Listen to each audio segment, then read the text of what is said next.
Kebaktian sekarang ini kita baca Esra pasal 10. Semoga bisa habis semua ayatnya. Harga sebuah mimpi. Esra punya satu mimpi, yaitu membangun bait suci yang diruntuhkan oleh Babilonia. Dan mimpi itu mulai diwujudkan bukan tanpa harga. Sekalipun mimpi itu dari Tuhan, mimpi itu juga mimpi Esra. Tahukah kita share mimpi bersama dengan Allah?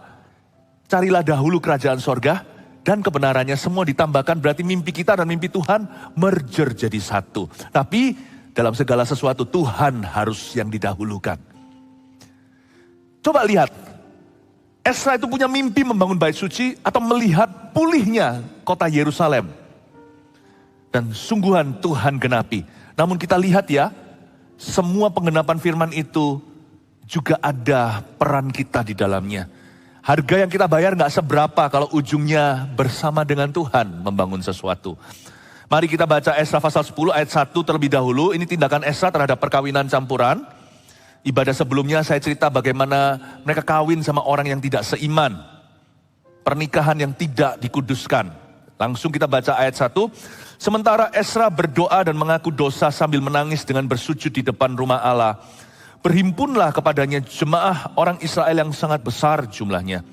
Laki-laki, perempuan, dan anak-anak. Orang-orang itu menangis keras-keras. Ini tangisan pertobatan. Maka berbicaralah Sekanya bin Yehiel dari Bani Elam. Katanya kepada Esra, kami telah melakukan perbuatan tidak setia terhadap Allah kita. Ini templakan ya. Oleh karena kami telah memperistri perempuan asing dari antara penduduk negeri.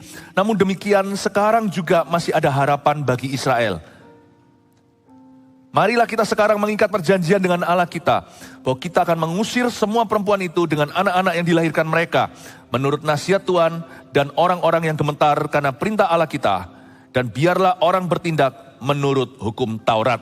3 ayat, saya jelaskan terlebih dahulu.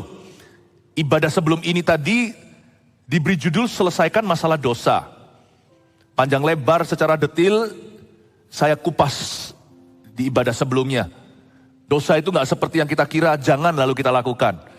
Ternyata ada cara pandang yang perlu berubah.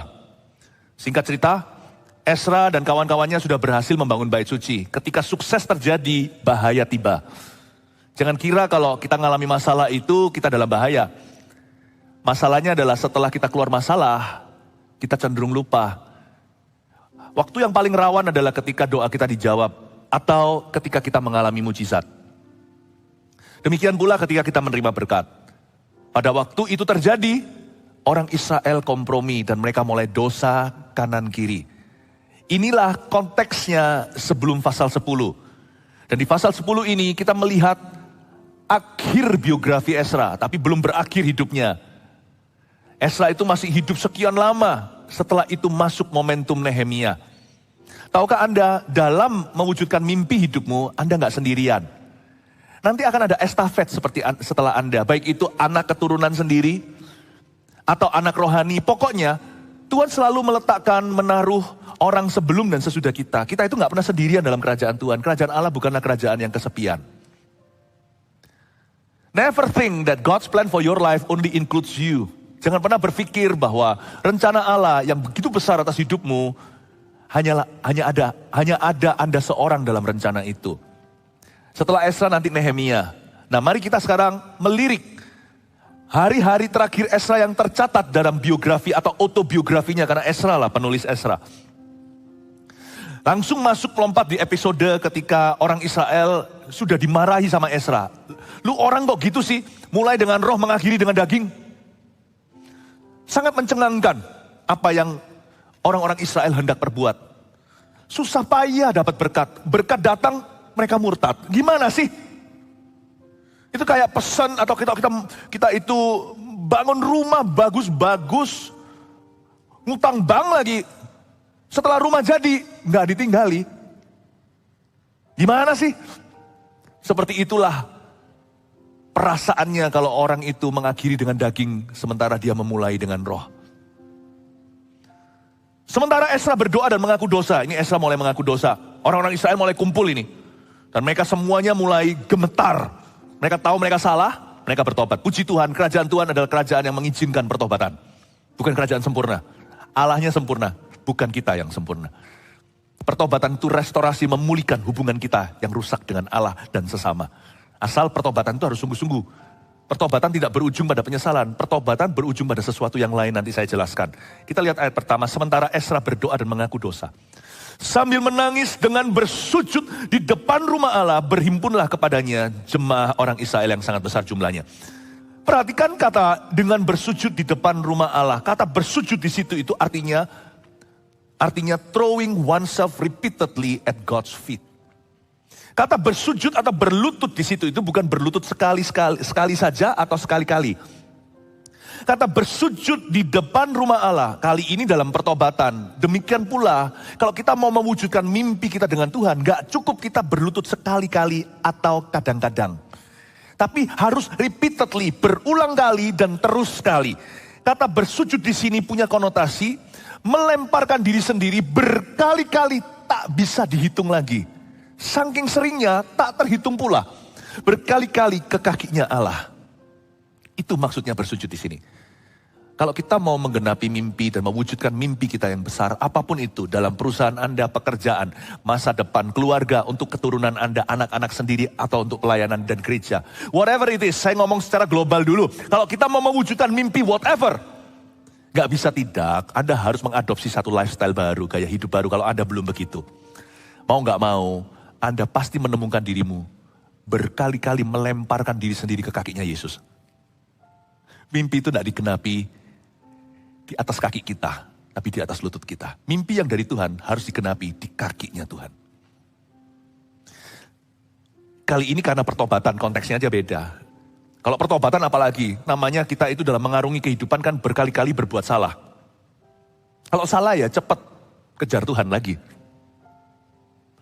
Lebih tepatnya kalau Roh Kudus mengejarmu, kemanakah aku dapat pergi menjauhi Rohmu Tuhan. Kalau Roh Kudus mengejarmu, kejar dia kembali. Sekalipun kalau kita gak ada salahnya, konteksnya beda nih. Kita mewujudkan mimpi itu berkali-kali kita bisa dikecewakan manusia, diterpa badai taufan kehidupan. Pokoknya ya, orang kalau mau jalan dan hidup di dalam visi yang lebih tinggi, orang itu akan berkali-kali menemukan dirinya menangis di kaki. Di kaki siapa? Kaki Tuhan. Itu harus jadi alamat tetap. Kalau itu di dalam GPS kita atau Waze kita, itu menjadi alamat yang di-save atau disimpan. Nomor itu jangan jadi nomor angka, nomor itu kasih nama, tempat mimpiku jadi. Itulah artinya berlutut bersujud di kaki Yesus. Bapak Ibu Saudara, tidak bisa Anda dan saya mewujudkan mimpi dan visi kita tanpa doa. Yang menabur dengan mencucurkan air mata sudah di lock in sama Tuhan dalam firman. Mereka sajalah yang menuai dengan sorak-sorai dan pulang bawa berkasnya. Ini bukan air mata buaya pura-pura yang dibuat-buat. Tidak bisa dihindari. When you obey God, waktu kita mau hidup taat pada Tuhan, taat pada firman, apalagi mengikuti visi, my goodness, the world will be against you. Dunia akan melawanmu. Mau gak mau kekuatan kita itu, sumurnya dari situlah kita itu, kerek sumur itu hanya di kaki Yesus. Itu yang disebut di sini. Sementara Ezra berdoa, gak ada orang bisa genapi visi Tuhan tanpa doa. Kehidupan doa itu primer, bukan sekunder bagi seorang visioner. Karena itu orang yang berkata, Tuhan pakailah saya, gak mau doa, gak bisa. Orang yang berkata, Tuhan, aku punya mimpi, aku minta kau urapi. Aku minta mimpiku ini ya Tuhan, sungguh-sungguh kejadian, sungguh-sungguh keluaran. Tanpa doa, gak bisa. Karena bukan dengan gagah perkasa kita akan genapi apa-apa. Tapi oleh Roh Kudus, dan Roh Kudus itu ada bisa ditemui di kaki Kristus. Roh Kudus itu bisa ditemui hanya di kaki Kristus. Bukan Roh Kudusnya di kaki Kristus, bukan. Kita bisa ketemu Roh Kudus waktu kita di kaki Kristus. Kalau kita di kakinya Baal, menyembah, mencium di situ bukan Roh Kudus tapi roh jahat. Sementara Ezra berdoa dan mengaku dosa, konteksnya dia beda. Sambil menangis, yang menangis dengan mencucurkan air mata, dengan bersujud di depan rumah Allah, berkali-kali melemparkan diri ke kaki Tuhannya. Itulah alamat tetap seorang yang ingin melihat mimpi Tuhan terjadi atas hidupnya. Siap-siap ya. Saya nggak percaya orang yang berkata, aku punya visi dari Tuhan, lalu hidupnya semena-mena, maksudnya tak pernah berdoa, tak ada air mata, tak pernah bersujud di kaki Kristus. Saya berkata, omong kosong belaka, tong kosong nyaring bunyinya. You wanna show me your vision, you show me your tears. Anda mau tunjukkan visimu dari Tuhan, tunjukkan air matamu. Dari situ saya akan menilai imanmu. Bukan berarti air mata buaya, dibuat-buat, tak bisa dihindari. Air mata akan keluar bagi orang yang mau berjalan taat pada firman. Sambil menangis dengan bersujud di depan rumah Allah, berkali-kali Esra ditemukan melemparkan dirinya ke kaki Tuhan. Makanya Esra dipakai oleh Allahnya. Makanya firman Tuhan hidup dalam hidupnya. Makanya mimpi dan penglihatan yang Tuhan berikan padanya terwujud satu persatu dan semuanya. Be a man of prayer this year. Jadilah makhluk doa tahun ini. Jangan pergi ke Getsemani, sekarang susah visanya masuk Israel. Biarkan Getsemani datang kepadamu tanpa visa, hanya lewat kehausan imanmu. Pray for your children if you want to see them sanctified. Doakan untuk anak dan keturunan Anda jikalau Anda ingin melihat anak keturunanmu tidak ditolak Tuhan tapi dipilihnya. Pray for your business. Doa untuk bisnis Anda kalau Anda ingin melihat bisnis Anda menjadi bendahara kerajaan sorga. Bukan menargetkan 12 bakulnya, tapi mempersembahkan 5 roti 2 ikan. Pray for your CG. Doa untuk CG Anda kalau Anda mau melihat semua murid-muridmu itu jadi guru-guru. Kalau Anda mau melihat jenderal-jenderal iman bermunculan, bukan hansip-hansip kerajaan sorga atau kopral-kopral belaka. Pray for whatever you want to see anointed. Doa untuk apapun juga yang Anda ingin lihat itu diurapi olehnya. Tuhan mengurapi dengan minyak, tapi Tuhan tidak akan mengurapi dengan minyak apa yang Anda tidak urapi dengan air mata. Tuhan akan bawa tinggi apa yang tidak ditemukan di bawah kaki. Elia itu dibalas dengan api. Persembahannya, tapi jangan lupa, Elia curahkan air ke atasnya terlebih dahulu, lambang air mata. Api dari Tuhan, air dari mata kita. Kalau Anda mau melihat keluarga Anda mengalami breakthrough, rajin-rajinlah throw yourself at Jesus' feet. Rajin-rajinlah lemparkan dirimu ke kaki Tuhan. Berarti Esra itu kalau dia berlutut, nggak berlutut biasa dia. Orang berlutut kan bisa berlutut seperti gaya gaya putri berlutut gitu ya. Berlututnya enggak, dia berlututnya itu melemparkan diri. Kayak Yesus di Getsemani. Saking beratnya bebannya dia lemparkan. He trusted himself. Itulah bahasa Inggrisnya. He trusted, bukan trust percaya, trust. Trusted. Dia melemparkan dirinya sampai lonjor gitu terkadang kali. Proskuneo, berlutut bersujud. Lemparkan, mungkin dia nggak tahan waktu masuk ke ruang doa, baru ditutup pintunya dia langsung lonjor, tersungkur dan berkata, Lord, bless your people. Saya nggak bisa buka ini karena tidak diperbolehkan saya menunjukkan ruang maha suci saya, karena kalau saya lakukan itu berarti kalau saya berdoa dengan tangan kanan, tangan kiri saya tahu bukan. Tapi sebagai pengajar umat saya kasih bocoran karena saya perlu menjadi teladan. Berkali-kali you trust me or not. Saya menemukan diri saya sendiri trusting myself for you in His presence. Berkali-kali saya akan menemukan diri saya sendiri dalam ruang privat saya sendirian. Saya tersungkur di kaki Tuhan untuk jemaat. Saya tidak ngomong ini untuk di-upload. Saya tidak ngomong untuk dikagumi, apalagi diterima kasih. Enggak perlu. Semua karena anugerahnya. Tapi kenapa gereja ini bertumbuh? Not because of me, because of God's grace, you see. Karena kasih karunia. Tapi it's God's grace also, kasih karunia Tuhan juga yang membuat gembala sidangnya tersungkur. Dan memohonkan kebangunan rohani dan pertumbuhan ilahi dalam kehidupan jemaatnya. It is God's grace for your children when you pray for them.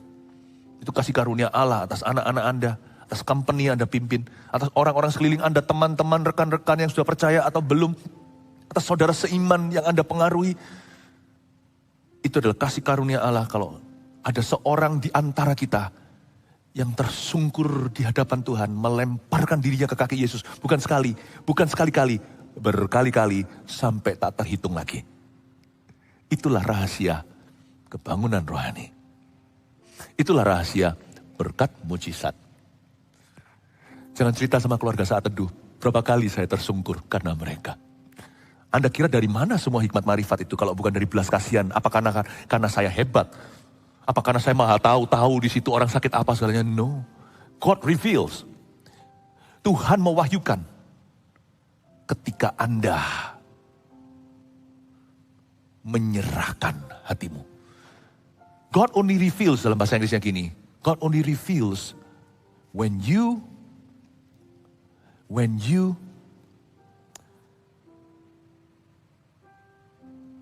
strip your heart bare for your burden. Tuhan hanya mewahyukan apa yang Anda sendiri lepaskan. Sebanyak yang Anda lepaskan itu Tuhan wahyukan. Karena keselamatan itu cuma-cuma, tapi pengurapan tidak cuma-cuma. Ada harganya. Apa yang Anda lepaskan dalam hadirat Allah, abandon for a people, untuk satu umat. Dan Tuhan nanti akan memberikan marifat untuk umat tersebut. Karena Tuhan tahu Anda peduli dan Anda serius dengan itu. Waktu Tuhan menemukan Anda di kakinya. Demi apa yang Anda perjuangkan, Tuhan akan mulai bicara dan mewahyukan terhadap atas apa yang Anda perjuangkan itu. Tuhan mulai memberikan kepada Anda pengetahuannya. Pahami Bapak Ibu Saudara, kenapa banyak orang berkatnya dangkal? Kenapa ada orang-orang Kristen yang sekalipun dikasihi Tuhan tidak melihat pemakaian? Sorga Anda akan lihat. Anda dan saya bisa masuk begitu saja. Tapi harga sebuah mimpi tak lebih sedikit dari ini. Bahwa Anda menyerahkan seluruh hatimu untuk itu kepada Tuhan. Dari situlah Tuhan baru akan memunculkan. Bapak Ibu Saudara, saya berharap kita menjadi orang-orang Kristen yang serius meskipun kita masih bisa dagelan, masih bisa bercanda. Saya bisa bercanda itu luarnya, saya ini orang yang iseng loh. Tapi kalau soal prinsip, tak ada keisengan dalam diriku. I'm all serious kalau soal prinsip dan kebenaran. Ayat yang ketiga tadi, marilah kita sekarang mengikat perjanjian dengan Allah kita. Ini perkataan Esra dan semua tua-tua soal kawin campur masihan. Marilah kita sekarang mengikat perjanjian dengan Allah kita bahwa kita akan mengusir semua perempuan itu dengan anak-anak yang dilahirkan mereka. Menurut nasihat Tuhan dan orang-orang yang gemetar karena perintah Allah kita. Dan biarlah orang bertindak menurut hukum Taurat. Ayat 3 ini mengajari kepada kita, kalau konteksnya pertobatan ya kan. Harga sebuah mimpi itu gak paling murah itu pertobatan. Paling mahal itu ketaatan. Jadi kita gak bisa meminta Tuhan menggenapi firman-Nya kalau kita masih main-main dengan dosa. Please jangan salah ngerti. Kita berdosa pun tetap dikasihi. Tetap ada kasih karunia loh. Buktinya orang berdosa masih punya kasih karunia. Buktinya apa? Masih ada yang mengejar mereka. Berarti dalam dosa mereka masih ada kasih karunia Allah loh. Orang yang hidup gak keruan, buktinya gereja-gereja mendoakan. Buktinya keluarga, anggota keluarga mereka peduli. Misalnya seorang suami yang selingkuh, istrinya menangisi setiap hari agar suaminya kembali. Itu berarti dalam selingkuhnya suami atau laki-laki itu masih ada kasih karunia Allah. Kasih karunia Allah gak pernah tercabut. Buktinya juga orang berdosa masih bisa bertobat. Waktu dia bertobat tetap diterima kembali oleh Tuhan dan dipulihkan. Betul, orang berdosa pun tetap ada kasih karunia. Tetapi orang berdosa itu tidak akan pernah melihat Tuhan dalam hidupnya sampai dia bertobat, you see. Orang lain yang melihat Tuhan untuk dirinya. Dan memohon belas kasihan dan memohonkan kesempatan. Tapi orang itu sendiri tidak akan melihat Tuhan. Karena firman berkata, tanpa kesucian. Without holiness one cannot see God. Tanpa kesucian kita tidak bisa melihat Tuhan. Jadi harga sebuah mimpi kalau kita mau melihat visi dan penglihatan kita itu terjadi. Apa yang Tuhan janjikan itu digenapi. Dan kita harus at least paling tidak bertobat dari dosa-dosa yang kita ketahui. Dosa-dosa yang kita sengaja. Dosa-dosa yang selama ini kita punya pilihan. Let go atau teruskan.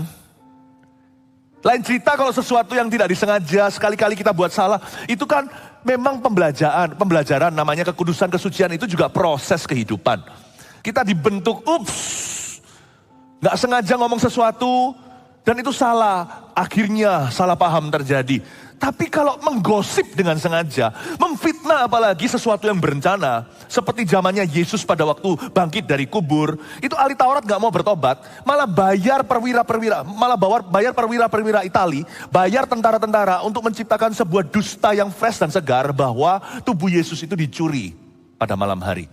Kalau yang itu beda, itu bukan salah bicara, itu dosa berencana atau dusta yang sudah diplanningkan. Gak bisa loh.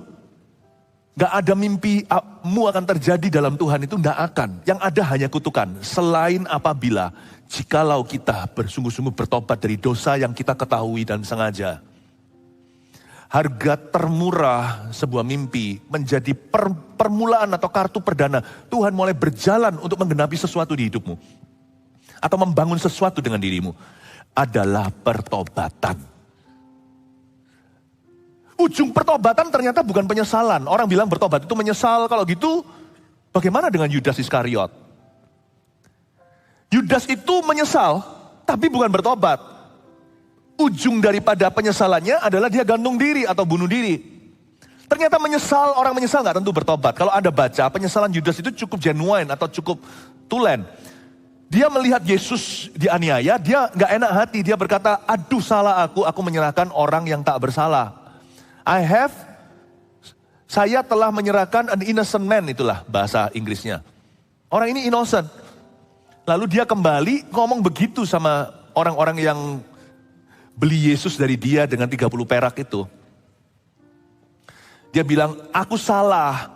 Aku serahkan orang gak berdosa. Jawaban mereka, habis manis sepah dibuang. Urusan apa sama gua? Urusan apa sama saya? Itu urusanmu sendiri. Marahlah dia, lempar uang itu keluar dan gantung diri. Nyesel kan? Cinta sama Tuhan, iyalah. Paling tidak kan dia cintanya karena guilty. Kenapa dia tetap masuk neraka? Kenapa dia bunuh diri?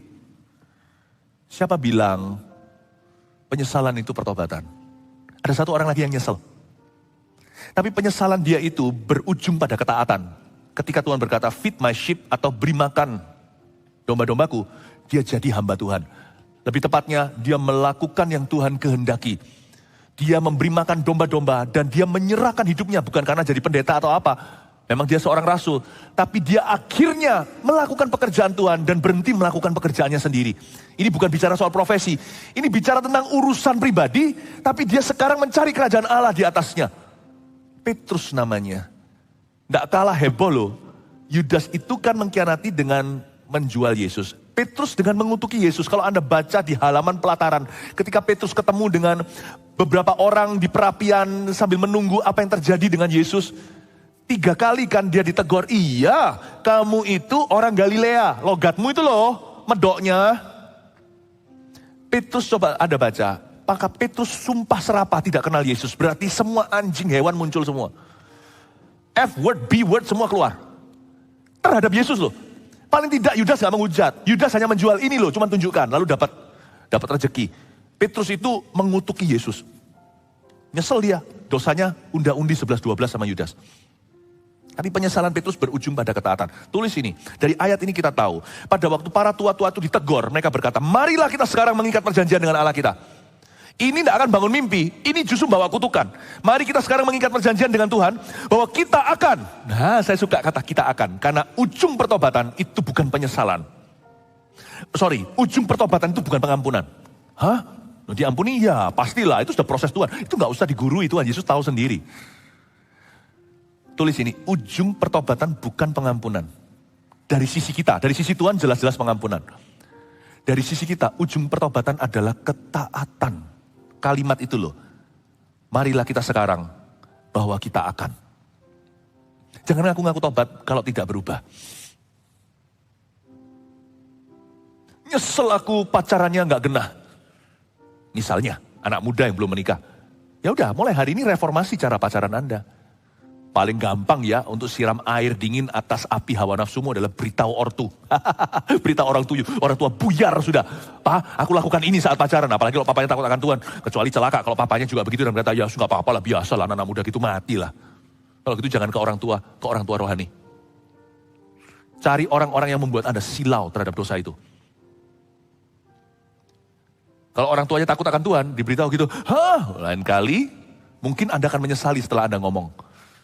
Tapi itu membuktikan ayat ini berguna bagi Anda. Marilah kita sekarang ngomong sama pacarnya bahwa kita akan mengusir semua perempuan itu dengan anak-anak yang dilahirkan mereka. Kedengaran jahat ya, cruel sekali ya. Ini ceritanya gini loh, bangsa Israel itu kawin campur sama orang-orang Samaria yang juga keturunan Yahudi, ada Arabnya, ada Mesirnya, ada Syria, ada Irannya mungkin, nggak tahu. Mereka ini cantik-cantik blasteran. Sedangkan wanita-wanita Yahudi itu pekerja semua dan di rumah dasteran. Beda cantik. Yang sini itu betul-betul wanita party. Yang sini ibu rumah tangga, ya kalah lah ya. Nah orang Israel yang kawin campur itu menjijikan loh. Papa sama anak sama-sama menikahi gadis muda. Gila nggak? Kalau Anda baca di pasal sebelumnya tadi saya jelaskan. Ini seperti hari ini tuh seperti apa ya? Equivalent atau relevannya itu seperti apa? Seperti ini. Dengar ya, wah mulai bisik-bisik biasanya tante-tante. Oh ya kan, ibu-ibu di ruang sekolah, kamu tahu nggak ya? Kamu tahu nggak? Si itu, kamu tahu kan? Udah, tahu nggak? Dia punya simpenan usianya sama muda dengan anak perempuannya. Apalagi kalau papa dan anak sama-sama playboynya itu zaman itu gitu. Makanya Esra marah dan berkata, apa-apaan ini? Kalian mau bangun apa dengan Tuhan? Dengan cara gini, mustahil lah. Tuhan akan meruntuhkan apapun yang kamu bangun. Tapi kalau kamu mau betul-betul jaga kekudusan, uphold standar Tuhan. Minimal sekarang kamu bertobat karena sudah pernah salah atau sedang salah. Tapi ujungnya itu adalah ketaatan itu yang Tuhan kehendaki. Lalu ketika mereka ditemplak, mereka bertobat sungguh-sungguh dan mereka berkata, marilah kita sekarang mengikat perjanjian dengan Allah kita, bahwa kita akan mengusir semua perempuan itu dengan anak-anak yang dilahirkan mereka. Ini gak gampang loh, ini gak gampang. Kedengarannya jahat, tapi ini the lesser of two evil, paham maksud saya. Tuhan itu tidak menyuruh perceraian. Tapi ketika sudah ada simpenan, harus ada yang diceraikan. Paham maksudnya. Seorang punya istri yang sah, istri masa mudanya tapi gak muda lagi, sekarang sudah tua. Lalu dia punya istri yang muda semuda anak perempuannya. Kalau sampai dia bertobat laki seperti ini, siapa yang harus diceraikan? Istri kedua, istri ketiga dan seterusnya. Itu bukan istri soalnya, itu simpanan. Kalau punya anak gimana? Ya kasih makan anaknya. Sekolahkan sebagai tanggung jawabmu. Tapi gak boleh bersatu dengan istri itu lagi. Harus kembali ke istrinya yang sah. Marilah kita sekarang mengikat perjanjian dengan Allah kita bahwa kita akan mengusir semua perempuan itu dengan anak-anak yang dilahirkan mereka. Tuhan berkata, aku akan genapi, aku akan bangun sesuatu dengan kamu. Tapi aku tidak mau ditawar negosiasi. Perempuan itu harus pergi. Wow, ada beberapa orang, tidak semua begini kasusnya. Saya pernah ketemu dengan beberapa kasus orang sakit yang Tuhan bicara jelas ke telinga saya, ini adalah hikmat marifat. Waktu saya berdoa dan Tuhan bilang seperti ini, dia harus lepaskan ini, kalau enggak akan sembuh. Benar kan? Setelah dia lepaskan, dia sembuh. Gak semua gitu ya, gak semua penyakit itu karena dosa soalnya. Gak semua penyakit karena setan. Tapi ada yang karena setan, karena dosa. Pernah sekali juga saya ketemu sama satu orang, saya beritahu suruh dia tinggalkan sebuah praktek penyembahan berhalanya yang sangat mendukakan Roh Kudus. Gak mau, mati dalam penyakitnya. Saya gak bisa punya bukti sih. Kalau dia lepaskan dia sembuh, wong dia gak pernah lepaskan ya dia gak pernah sembuh. Tapi terbukti dia mati. Tuhan gak mau negosiasi. Aku akan bangun, I will heal you. I will bless you, aku akan memberkatimu. I will use you, aku akan memakaimu. I will anoint you, aku akan mengurapimu. Tapi perempuan itu harus pergi. That woman must go. Makanya laki-laki ini semuanya untungnya menanggapi Esra. Mereka cinta mimpinya. Mimpi ini tidak tentu tidur lalu melihat mimpi. Mimpi ini bicara tentang angan-angan yang indah, yang mulia, yang kudus, suci. Semua yang baik dan benar. Kalau Anda masih punya selera untuk hal-hal itu, kalau kita masih punya selera itu, tinggalkan dosa. Harga sebuah mimpi adalah pertobatan, minimalisnya. Ketaatan itu memaksimalkan segala berkatnya. Tuhan berkata, that woman must go, perempuan itu harus pergi. Jadi the lesser of two evil. Tuhan gak pernah menciptakan mereka yang mencari gara-gara. Emangnya Tuhan gitu yang suruh mereka selingkuh? Kan enggak. Tapi setelah mereka selingkuh, punya simpanan lagi jadi langganan. Tuhan berkata gak bisa, ini harus pergi. Karena itu Tuhan bicara seperti ini. Terpaksa nih, melalui Esra diberi hikmat begini. Semua perempuan itu dengan anak-anak yang dilahirkan mereka harus pergi. Jadi anak-anaknya dibawa. Kelihatannya jahat, padahal ini kebaikan. Ini namanya custody. Anak itu paling bagus tetap ikut mamanya. Apalagi kalau masih kecil daripada ikut papanya. Jikalau harus milih, kasihan sih. Ini sudah bumi hangus skenarionya. Siapa suruh selingkuh? Tapi kalau memang harus pergi, papa kembali ke istri Yahudi. Simpanannya itu boleh menyimpan anak-anaknya. Itulah custody yang menurut saya sangat manusiawi. Tentunya di sini ada pengaturan-pengaturan selanjutnya. Tapi nggak ditulis semua di Alkitab. Esra pasti menggarisbawakan. Buktinya nanti setiap kasus itu ditimbang 3 bulan. Setiap kasus ditimbang 3 bulan, nanti ayat-ayat berikutnya kita akan bacakan. Berarti Esra akan menggarisbawahi kalau yang ini memang harus pergi, anaknya kamu harus hidupi sekian lama sampai dia kuliah. Misalkan bahasa harian, bahasa modernnya. Tapi tidak bisa, anak dan ini harus ikut. Karena dalam bahaya, kalau sampai itu terjadi, keluarganya akan hancur 2. Mendingan dari hancur 2, hancur 1 yang selingkuh. Dan biarkan mereka itu tidak memancing bangsa Israel dan menjebaknya masuk ke penyembahan berhala. Karena ini adalah golongan Mesias. Nanti turun-temurun akan lahir Yesus. Kalau kita turun-temurun, nggak lahir Yesus ya. Yesus sudah lahir 2000 tahun lalu, Natal, ingat. Tapi Yesus akan melahirkan sesuatu lewat hidup kita dan keturunan kita. Ayat yang keempat, bangkitlah karena hal itu adalah tugasmu. Kami akan mendampingi engkau, kuatkanlah hatimu dan bertindaklah. Pertobatan mereka sungguh-sungguh sampai mereka itu membuka diri kepada otoritas rohani. Ini seperti berkata koreksi kami. Bangkitlah Esra. Ini kayak seperti kita datang kepada papa mama yang pacarannya gak beres itu tadi. Bangkitlah, artinya urusi kami. Kami akan nurut. Karena hal itu adalah tugasmu. Lemparkan otoritas ke orang lain kalau Anda tidak berdaya akan dosa. Kasih sabut pengamannya di tangan orang. Bangkitlah karena hal itu adalah tugasmu. Demi apa? Demi supaya mimpi indah Allah dalam hidupmu itu akan terjadi. Bukan kutukannya. Kalau Anda dan saya gak bisa, belajar serahkan kepada orang yang berwenang. Kasih ke tangan orang lain. Bangkitlah, panggil orang itu. Bangkitlah atasku. Rise on me. Exercise your authority. Praktekkan otoritasmu atas kami. Jangan salah orang ya. Jangan yang memanipulasi. Tapi orang yang penuh kasih. Bangkitlah karena hal itu adalah tugasmu. Kami akan mendampingi engkau. Kuatkanlah hatimu dan bertindaklah. Kemudian bangkitlah Esra dan menyuruh para pemuka, imam dan orang-orang Lewi dan segenap orang Israel bersumpah bahwa mereka akan berbuat menurut perkataan itu. Maka bersumpahlah mereka. Sesudah itu Esra pergi dari depan rumah Allah menuju bilik Yohanan bin Eliasib. Dan di sana ia bermalam dengan tidak makan roti dan minum air, lalu sebab ia berkabung karena orang-orang buangan itu telah melakukan perbuatan tidak setia. Kalau Anda perhatikan di ayat yang ke-5 mulai, 2 ayat tadi kita baca 5 dan 6, kemudian bangkitlah Esra dan menyuruh para pemuka. Bapak ibu saudara, kalau Anda mau bayar harga apapun yang baik dan benar, bayar yang paling mahal dulu. Tips menyusul nggak apa-apa. Kalau kita itu ditanya sama orang, saya sih punya kebiasaan, bad news atau good news? Kalau orang tanya sama saya, mau good news dulu atau bad news dulu? Saya selalu bilang bad news and give me the worst news dulu. Kasih saya yang paling buruk dulu. Kalau kita mau dealing dengan dosa, kalau kita mau urusi dosa kita, seperti khotbah tadi sebelumnya, selesaikan masalah dosa, segera. Kalau enggak, kita yang selesai dengan Allah. Kita yang selesai dengan Tuhan. Kalau mau selesaikan masalah dosa, mulai dengan ikan kakap dulu, baru ikan teri. Dosa itu jangan gini loh. Biasanya orang kalau mengembalikan hutang gimana? Kembalikan puluhan dulu, jikalau dia hutangnya ribuan. Salah, kalau Anda mau mengembalikan sesuatu, asal ada punya, itu ada di dalam wewenang dan dalam kuasa Anda. Bayar dulu yang ribuan, lalu cicil yang satuan. Itu pertobatan. Lihat Sakeus, aku kembalikan 4 kali lipat. Dia langsung ke ikan kakap. Pertobatan yang gak sejati, yang pura-pura itu ikan teri dulu. Pernahkah Anda minjemkan uang Anda kepada seseorang, lalu dia bayar, iming-iming Anda sudah berbunga-bunga, dikembalikan dulu dikit-dikit, lalu hilang orangnya? Dicairkan dikit-dikit, yang gitu itu palsuan. Pertobatan itu sejati enggak. Ketaatan itu sungguh enggak, itu lihat. Yang besar dibayar dulu. Jadi kalau Anda mau bayar harga, bayar yang paling besar. Kalau Tuhan suruh ngampuni, berkati orang itu dulu, supaya ngampuni mudah. Amin Bapak Ibu Saudara.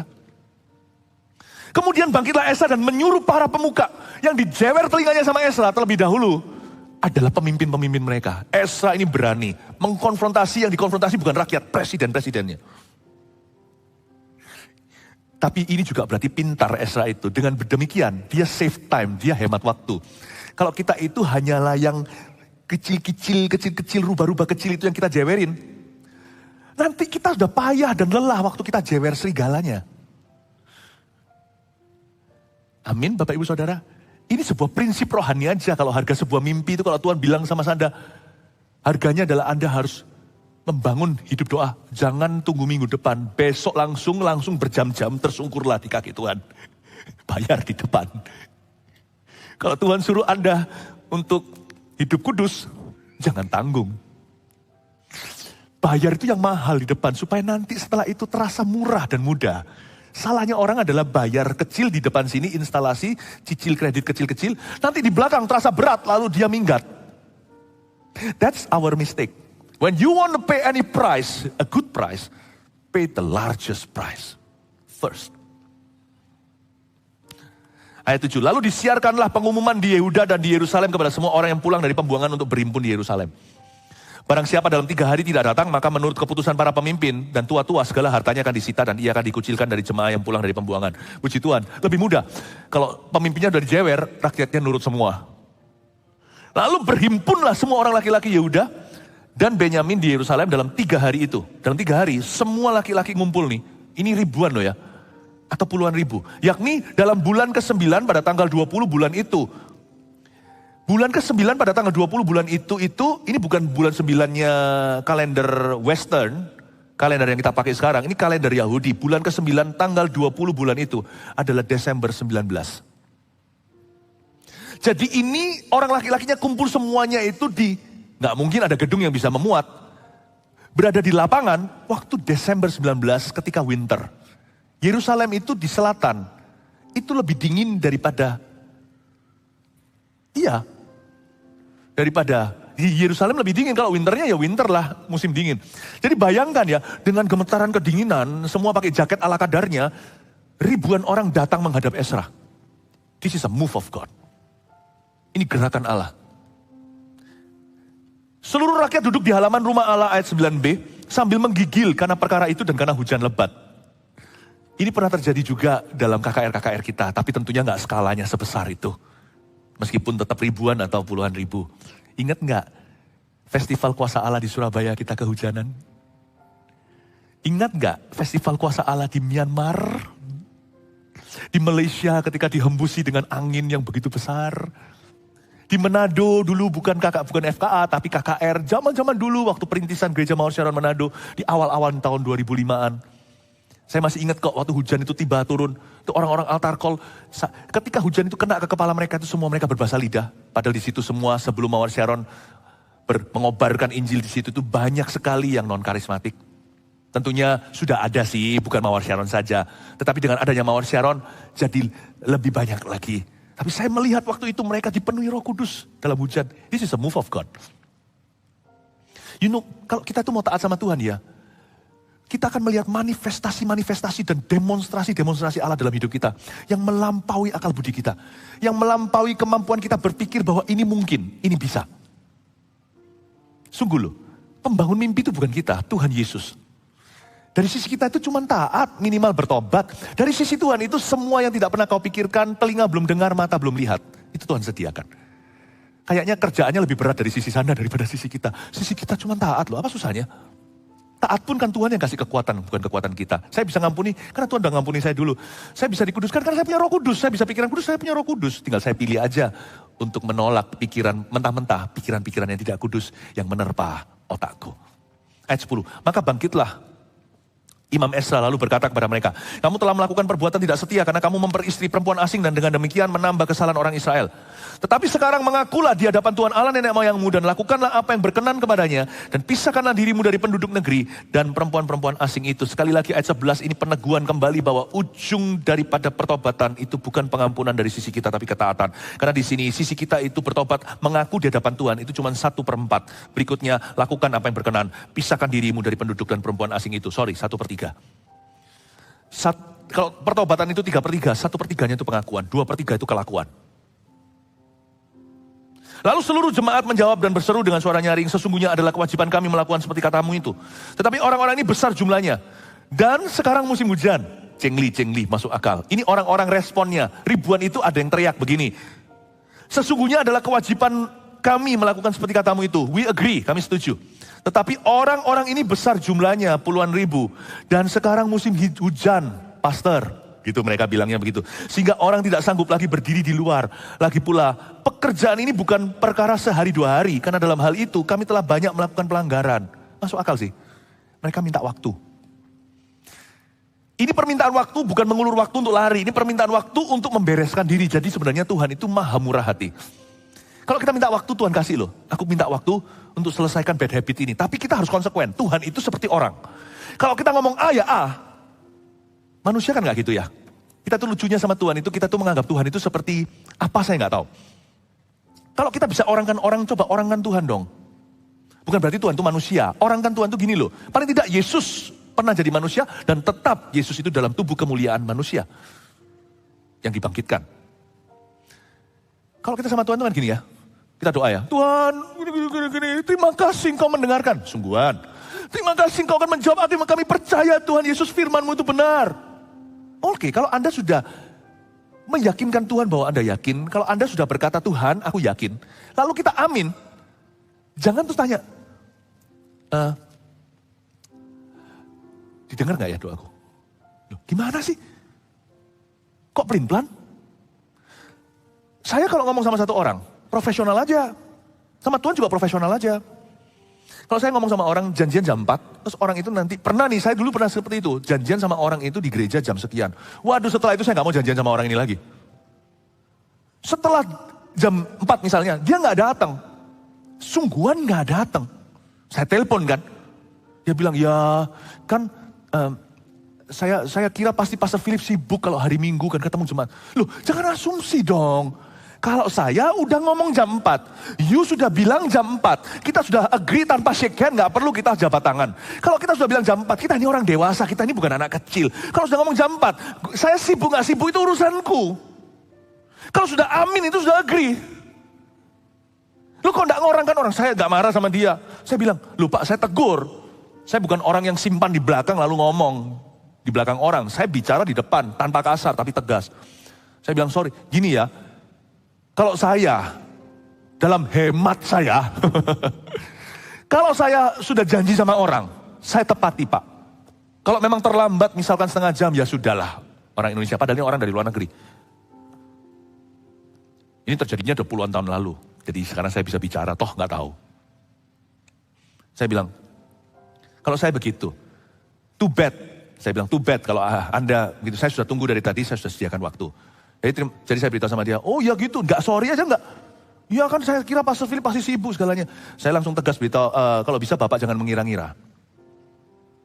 Karena itu adalah urusan saya, hidup saya yang tahu. Tapi kalau saya kasih Bapak jam 4, itu berarti jam 4. Kalau enggak Bapak mesti beritahu saya tunggu Anda sampai jam 6. Itu berarti orang lain saya tolak. Saya bilang, Pak lain kali, saya nggak ngomong lain kali, saya nggak kasih janji palsu. Saya bilang, Pak lain kali sama orang lain, jangan begini. Terima kasih sudah mendengar, sudah mengangkat telepon saya. God bless you. Oh iya, terima kasih Pastor Philip. Gini, ya. Ya, sorry ya, saya maafkan. Udah, sorry ya, saya nggak bilang, oh nggak apa-apa. Oh enggak, saya nggak basa-basi. Sorry ya, saya maafkan. God bless you. Saya tutup telepon. Never again saya akan janjian sama dia. Sama Tuhan juga gitu. Amin, lalu pelin-pelan. Tuhan berkata, loh, kamu jangan bingungin aku dong. Tuhan mah tahu. Ya aku tahu, tapi itu yang aku tahu. Janjian jam 4 kan, sudah amin kan. Kalau minta waktu sama Tuhan tuh kasih, tepati. Minta waktu berapa lama.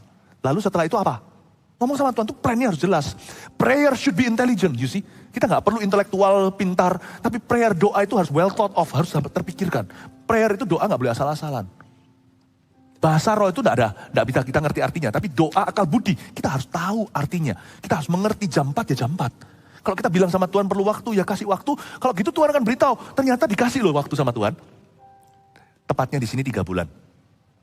Kita lompat aja ya, ayat 15 saya udah mau selesai kok. Anda diberkati Tuhan? Men, puji Tuhan ya. Hanya Yonatan bin Asael dan Yahseya bin Tikwa berdiri menentang perkara itu disokong oleh Mesulam dan Sebetai orang Lewi itu.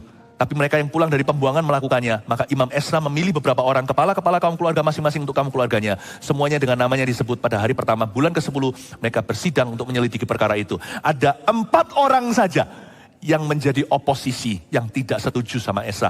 Listen, when you build your dream, waktu Anda membangun mimpimu, not everyone will agree. Tidak semua orang akan setuju dan sepakat denganmu. Tidak semua orang kan satu halaman. Kalau kita jadi orang biasa, bahkan kita tidak akan dibicarakan. Kita tidak menyinggung orang, kita juga tidak membangun orang. Jadi kalau kita mau hidup kita itu tidak signifikan, ya terserah. Tapi setiap orang yang dipakainya, setiap orang yang diberkati, setiap orang yang berjalan dengan Kristus, setiap orang yang menggapai mimpi atau sebuah visi dari Tuhan, pasti tidak bisa menyenangkan semua pihak. Akan ada orang-orang yang tidak agree, tapi kalau Anda berjalan dengan Tuhan, Tuhan berjalan dengan Anda, musuh orang itu pun akan didamaikan. Maksudnya kalau Tuhan berjalan dengan Anda berjalan dengan Kristus, nanti akan jomplang. Oposisi Anda 4 dibanding 50.000. Itu sirna sendiri, jadi Anda tidak perlu menjelaskan diri sendiri kalau Anda seorang visionari. Anda seorang visioner, Anda fokus saja pada visi hidupmu dari Tuhan. Janganlah kita menjelaskan kiri kanan. Kalau kita setiap kali ada anjing menggonggong kita kejar, kapan selesai maratonnya? Kalau ada orang lempar batu kita selalu kejar bocah kampung itu. Kapan kita sampai tujuan? Karena itu jangan khawatir. Orang lain semua mengerti dirimu atau memahami. Tunjukkan saja buah. Tunjukkan saja bukti. Karena Allah melihat hati, manusia melihat bukti. Tidak perlu buktikan diri. Nanti bukti akan keluar sendiri. Dari buahnya kau tahu pohonnya. Kalau sampai dari buahmu pun orang masih salah paham dengan pohonnya. Orang masih menuduhmu. Orang masih menistamu. Orang masih mengata-ngataimu. Berarti orang itu yang buta, bukan Anda yang salah. Buahnya kelihatan kok masih bilang ini durian. Jelas-jelas rambutan. Gimana sih? Saya gak pernah akan marah sama orang buta, saya kasihan. Kalau saya buahnya durian, disebut durian ya salah saya. Tapi kalau saya buahnya itu disalah mengerti, ya orang itu yang perlu pakai kacamata. Kenapa saya harus stres? Saya gak bawa stres ketika saya disalahpahami. Saya bawa dalam doa, gak saya bawa dalam stres. Saya bawa dalam doa orang itu. Tapi yang saya doakan 75% adalah visi dan orang-orang berjalan dengan aku. 25% kita doakan musuh. Jangan musuhi mereka, berkati mereka. Jadi orang Kristen itu gitu. Jadi apa yang saya ajarkan sekarang ini adalah dunia persilatan sesungguhnya. Inilah iman dalam kedalaman. Semoga ini mengubah Anda ya. Saya tambahkan sedikit lagi. Hanya Yonatan, ada kata hanya, I love it.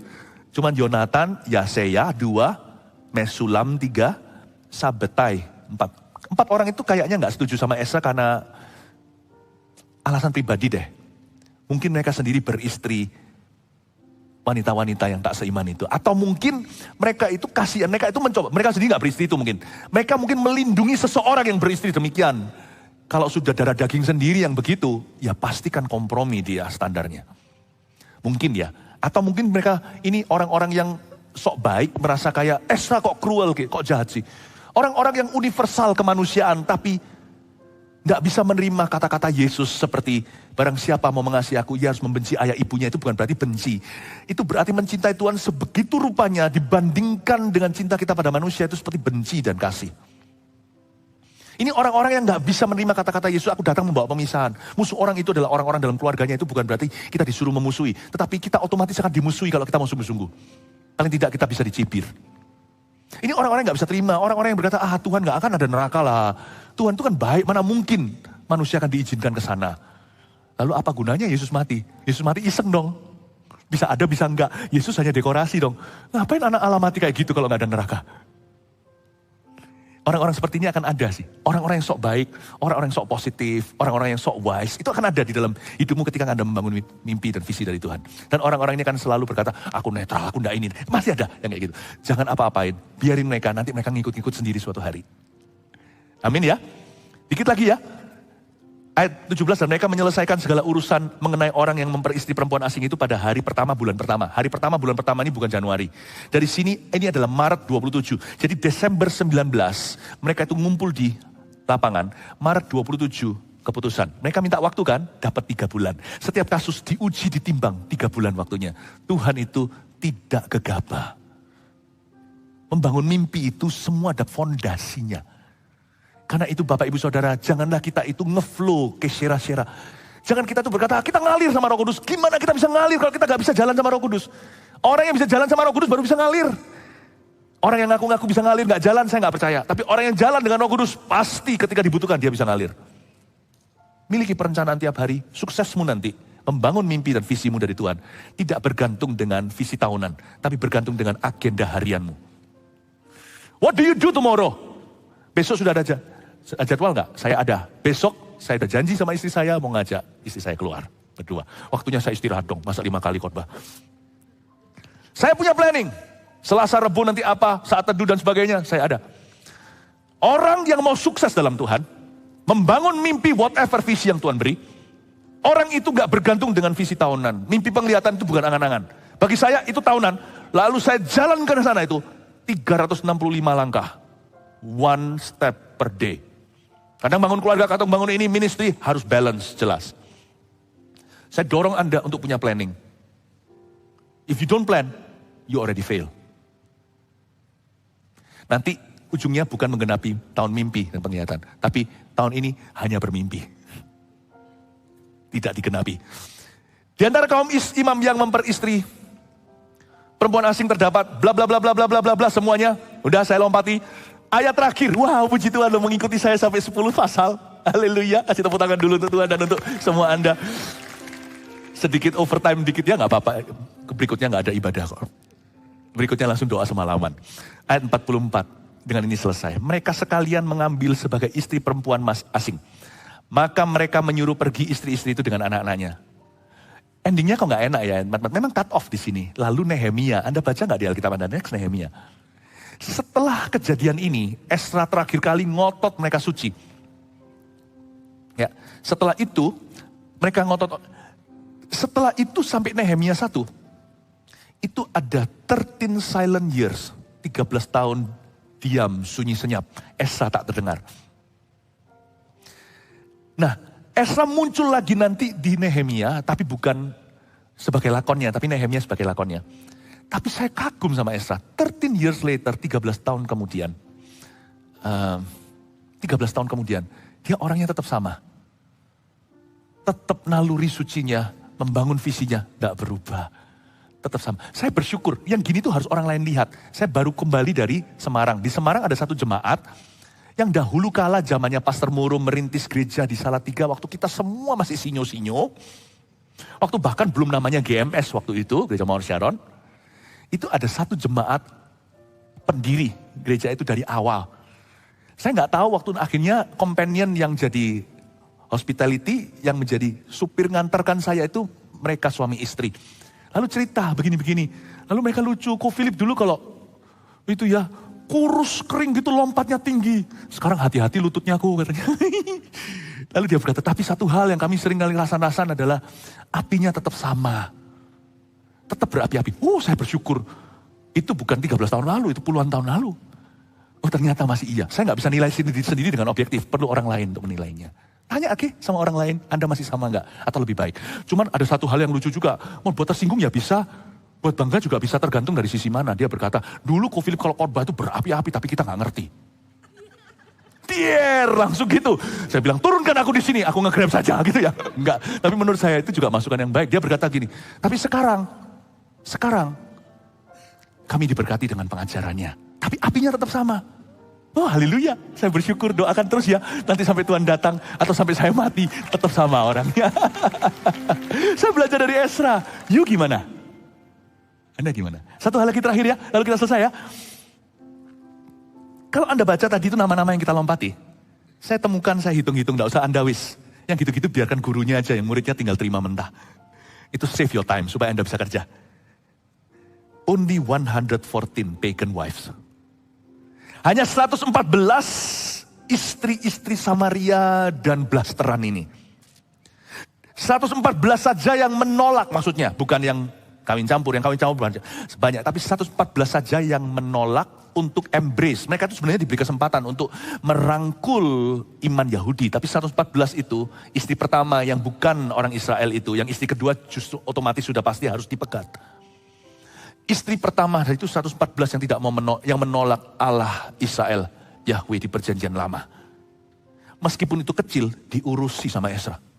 Esra itu urusannya puluhan ribu, tapi kalau bicara soal standar, kekudusan, kasih, culture, kebudayaan kerja, apalagi kebudayaan kerajaan sorga. Esra itu tulis ini, kalau Anda mau membangun mimpi, jangan bangun di mil besar, micromanagement. Tidak ada orang bisa membangun mimpi dengan makro management. Mikro itu apa? Mikro itu mikrofon. Apa? Mikrobah, kecil. Mikro itu kecil. Apa ini? Apa yang namanya ini? Mikroskop. Kalau Anda mau bangun mimpi, jangan berkata, gampang, aku mau bermimpi jadi konglomerat. Aku buka kerjaan sini, sana, sini, percayakan orang. Tidak ada kerjaan yang percayakan orang itu. Bisa nanti di stage kedua, ketiga, pertama itu Anda turun tangan, bangun kebudayaanmu, kerjamu. Gak ada. Semua itu harus micromanaging. Harus. Saya hari ini gak pernah bermental lautan manusia. Visi saya lautan manusia. Mental saya manusia. Orang-orang yang bekerja sama dengan saya tahu. Kalau saya kejar satu, saya kejar satu. Saya gak bermimpi 1000 gereja 1 juta murid. Satu saya abaikan. Satu saya kejar di kolong langit. Saya pastikan dia dapat service pelayanan yang terbaik. Jadi gak jadi jemaat Mawar Sharon. Saya akan menawarkan yang terbaik dari sini. Lalu biar dia pilih. Bapak ibu saudara jemaat yang terkasih. Mau bangun mimpi? Apapun mimpimu itu. Siap-siap. Sing-singkan lenganmu. Secara rohani ini bukan kuku sungguhan. Siap-siap kukunya tidak bisa di manicure, pedicure. Siap-siap Anda kotor tangan korah-korah. Siap-siap kosek WC-nya. Siap-siap bersihkan WC itu. Itu micromanaging tuh. Turun di level yang terbawah. Tapi aku direktur, manajer aja turun. Tambah tinggi, tambah turun. Semakin tinggi, harus semakin turun ke bawah. Belajarlah dari gurumu, maha gurumu Yesus yang cuci kaki murid-muridnya. Itulah culture gereja, haleluya.